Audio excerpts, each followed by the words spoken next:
Apa iki, guys? Sempake sapa iki? Wah, ada tali itu. Apa iki, Cuk?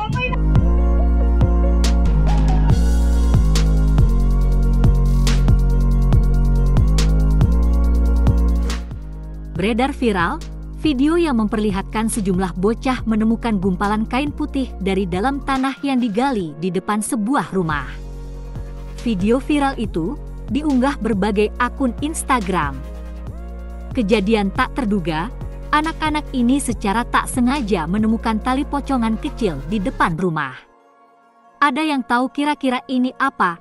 Tulis keterangan unggahan. Awalnya bocah-bocah itu bercanda satu sama lain dengan menduga kain yang ditemukan mereka merupakan bagian dari sisa pakaian dalam, namun saat dilihat dengan seksama, bocah-bocah itu baru menyadari jika kain yang ditemukan diduga kain putih yang disebut mereka tali pocong. Sontak bocah berteriak histeris melihat apa yang mereka temukan.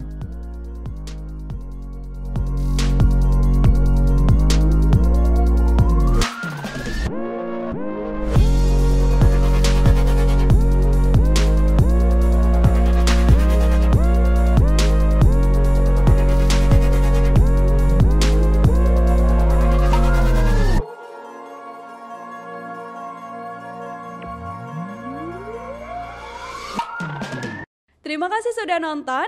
Jangan lupa like, subscribe, dan share ya.